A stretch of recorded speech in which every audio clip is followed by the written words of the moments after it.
In the relentless war against insurgency, the sacrifices of those who defend our sovereignty often come at a great cost.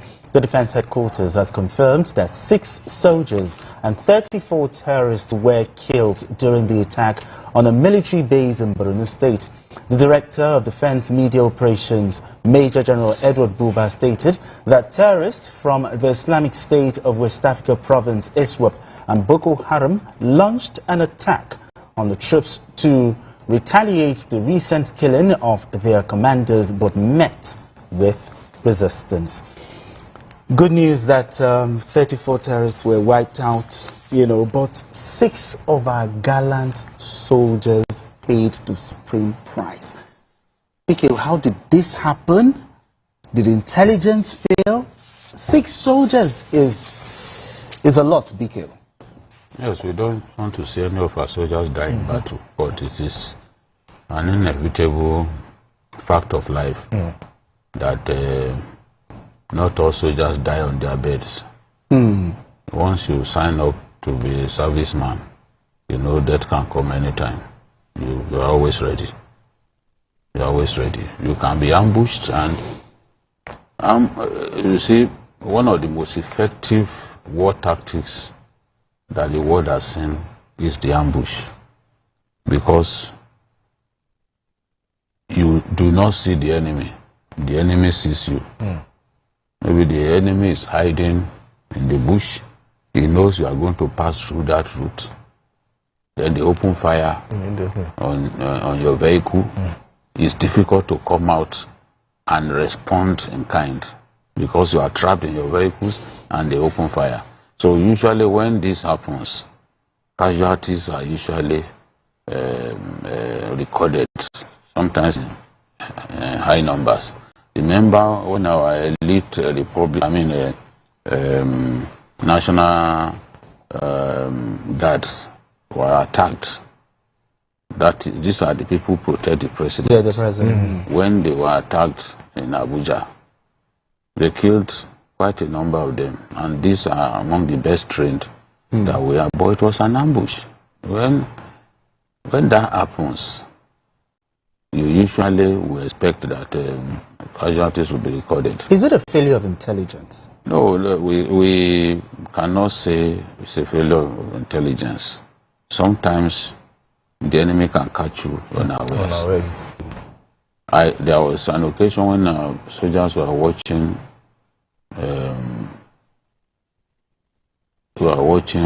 Champions League. Yeah, football match. And these guys launched a surprise attack. A surprise attack can happen, we caught unawares. What we must always demand for is that our soldiers must be ready at all times. They must realize that this enemy has not been totally wiped out. As long as you have not killed them to the last man, do not for any reason believe that they cannot launch an attack. I always say that on this program, that yes, as much as we have weakened the enemy, we must stop thinking that the enemy has been defeated. It's an enemy that is weakened but not defeated. The enemy is still ready to fight, as we can see. And we are talking about an ideology founded in extremism. Many of them will be ready to fight to the last man. Terrorists by nature hardly surrender, and they don't give up the fight. They want to continue to fight because they believe that they are going to heaven. I don't know who has gone there before that returned home. I returned to narrate what transpires there. But this is the way they think, and they still retain the capacity to embarrass us, in my view. So our troops must be ready. Remember in November, they launched an attack on I was about to talk about that. Kareto, and they killed many soldiers. From time to time, these things will happen. The soldiers know it. Because look, you are driving along a lonely road. You don't know whether they planted IEDs on that road. So there are still all kinds of threats. attacks on military bases have gone down drastically. There was a time that it was fairly regular. You know, even so-called super camps, they were attacked. Yes. Loot weapons, you know. But the good thing is that these attacks are not happening anymore.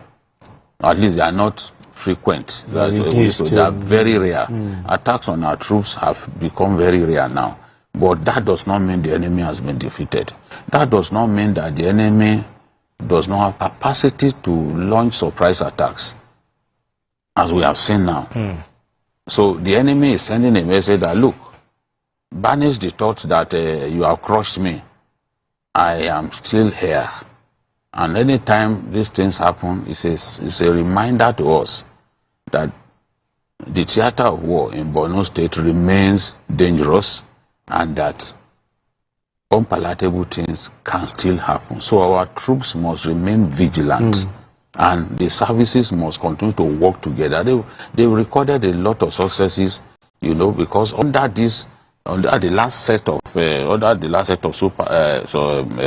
service chiefs and the current ones, there's a lot of synergy that we didn't see before they came on the scene. But the synergy is causing us to record successes against the enemy. But you mean synergy with the Air Force? The Air Force, the services, okay. they are working together, you know, and it's delivering results. So they must continue to work together. They must remain vigilant. Attacks will come. And when those attacks come, we must be ready. The last time, Biko talked about it, last time it happened was in November in Borno State, I think mobile local government. How do we, I still go back to the area of intelligence. How do we improve intelligence so that this kind of surprise attacks will not happen, even though it has reduced? But we don't want to see our soldiers wiped out just like that. You know, just like BK said, you know, the kind of war that we are, you know, actually prosecuting is not just the war between, you know, two. It's an asymmetric war. Asymmetric. So it's very difficult for you to, you know, defeat that like this, you know. So even when you think that you have your intelligence, as in very tight intelligence, you know, given to the, you know, the soldiers and even the operations, you think you have it, you know, cut out, and then you'll be able to go there and attack. But I know sometimes they do that, they get this intelligence and they go there and they are being ambushed. Can we say there are black legs within the ranks? There is nowhere, I can tell you, there's nowhere you won't target black legs. You understand? So sometimes they get those intelligence, but they also need to also carry out more, you know, intelligence for them to not to record, the casualty. You understand? So even when you plan, the enemies, they're also planning. So sometimes they even plan more than you. So it depends on how, you know, the level of intelligence that they get and how they are able to, you know, coordinate themselves. Exactly. You know, for like what happened, thankfully, just like the collaboration amongst the services was why they were able to, you know, eliminate those terrorists. Because even when they came to ambush, the soldiers came, and they also got reinforcement from the Civilian Joint Task Force and the vigilantes. In fact, one of the vigilante commander, you know, got injured because he actually stepped on one of the IEDs. You know, so if with all the collaboration, I believe we'll keep fighting, we'll keep pushing. I don't want to believe that the soldiers will be deterred in any way. Things like this will happen because that is what they signed off for. Sure. But I just want Nigerians to believe in the caliber of soldiers that we have. Because sometimes you listen to what people say on social media and everywhere. They keep saying, we need mercenaries to come and finish. Which mercenaries? Yeah, I think these are the soldiers. These guys that we have can do the job. All they need is just support from Nigerians. And the support is what you are talking about, which is intelligence. But once we hear anything, you should be able to pass that information and make sure that that information is true. Okay. And then you see how our own soldiers will deal with the situation. the air components were the ones that immediately they got that information, they went straight and attacked. You know, so we will always have this ambush. There's no how that the enemies will not ambush. So, but they also have to be very, they shouldn't slack, just like they say in the local palace, you know, eyes open. They shouldn't slack. We know there will be times that they want to, you know, relax and all that, True. You know. But they must not slack. And this military command should also find a way of trying to also give them some, you know, level of going back to their families, seeing their families, so that they look, you know, they are all freshen up and all that. But so far so good. Benga, I think from all indications, security, the level of how we are hearing attacks on those days have really gone down drastically. I don't know if you know. True. You know, for the past number of weeks, you know, there was a time that it was almost every day. Exactly. But now you could see that it has reduced. Perhaps maybe there's the CDS, the NSA, the DSS, they are all doing their jobs and making sure that this thing reduces. Because if there is insecurity, there can never be development. So that is what, I think that is what Mr. President is pushing to the ears of everybody. Those are the service chiefs and everybody around, Exactly. you know. That if there is peace, we'll have development. And if there's development, poverty will reduce. It's as simple as that. Exactly. BK was still talking about these surprise attacks. I talked about black legs within the ranks filtering information to the enemy. What are your thoughts on that? You see, the enemy is fairly sophisticated. Boko Haram uses drones. There were occasions when they flew drones over a military base, for example, to know, like, how many troops are on ground, so that when they want to launch their own attack, they know how many of their fighters they will bring to the base. So these guys have access to some very sophisticated military-grade weapons, some of them NATO weapons, you know, because after the war, after the fall of Gaddafi, the black market has been thriving, and a lot of the weapons that even our soldiers seize from Boko Haram, you see NATO written clearly on them. Those are not weapons that they seize from our troops, because they are not part of our inventory. But these are weapons that they bring in through the black market, and that's why Boko Haram has done its best, and even ISWAP now, to control some parts of Borno North, because it is significant for them to control some of those communities through which they funnel in weapons. You know, they need to restock their supplies. If they can't restock their supplies, the war will end. So they find some of those areas crucial to their survival. So over time, they've tried to retain their strength, especially in Borno North. So, and that's why you will find that in Borno North, there are so many communities where we still have a significant presence of Boko Haram, where Boko Haram still operates from time to time. Occasionally on government spaces, right? Yeah, because, you know, it's a very huge area, you know. Damboa, where this attack happened, is actually in Borno South. But Damboa is the biggest local government in Borno State. It's such a big area, and Boko Haram still has presence there because that area, part of that area, lies inside the Sambisa forest.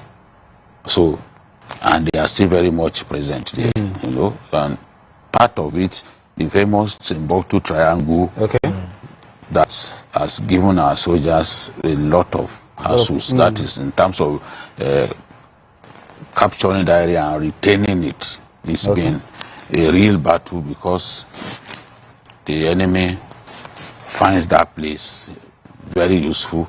They don't want to leave the place. So you see, lots of attacks in that they region. retain, not necessarily is like their own base, for example. So it's not as if attacks happen from there, but they move from there to go and attack other places. So, like Sambisa, for example, is their habitation. So when they move out of Sambisa, launch attacks, come back again.